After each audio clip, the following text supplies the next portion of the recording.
As we've transitioned into the 21st century, I wonder, what have you taken with you and what did you leave behind?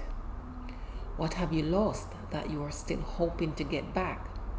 And could your mind be messing with you, having you believe that you have lost something that was never yours in the first instant? When we hear the word loss, I'm certain that most of the time the first thing that enters our mind is death. Losses appear in our lives in different forms that do not involve death, but to include financial loss of money, decrease in financial value and or assets, illnesses, environmental loss, and the list goes on. We've all have experienced one of the aforementioned loss or another, be it willfully or forcefully. The year 2020 is nothing like we have ever experienced. The impact is great in numbers and the recovery process may take exceptionally longer before we return to some form of normality. Adjusting to the new policies and procedures in place are driving us further away from our humans' relationships, and the rise in mental illnesses and abuse of different type is of great concern. Thousands of people have lost their businesses, meanwhile many others are still struggling. Unemployment is in the millions, resulting into properties foreclosure, evictions, bad death, and so much more. But we must not lose hope. Sadly to say, but thousands of lives have already been lost.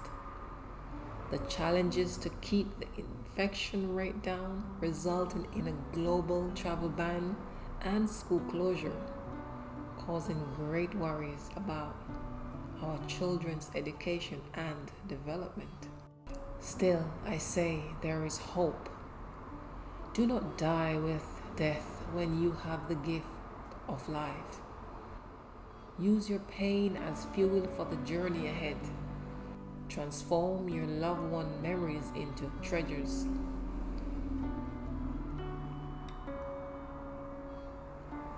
Death is not a loss but peace when you accept it so and learn how to trade grief into growth acceptance.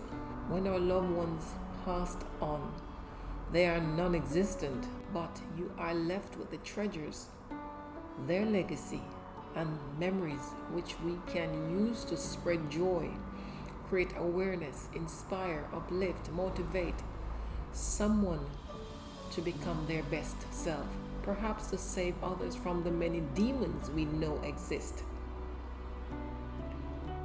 We cannot lie to ourselves. We know our own pain best. Hiding away in a dark room, crying, overthinking what could have, if I did or did not, or had I known. Making yourself ill from indulging in the wrong things is not the answer. Hurt people. So nip the situation in the bud before it drives away the people who care about you. Refrain from taking people for granted. Whatever you've lost and experienced, especially in 2020, do not regret. Material things are replaceable. So scan through the experiences and take everything that can be of use to include the lessons and leave the rest. But our old folks would say, God's plan is different from man's plan. In other words, the plans that we made for ourselves may never come to fruition, but the creator of our life plan is totally different, and his plan remains on course.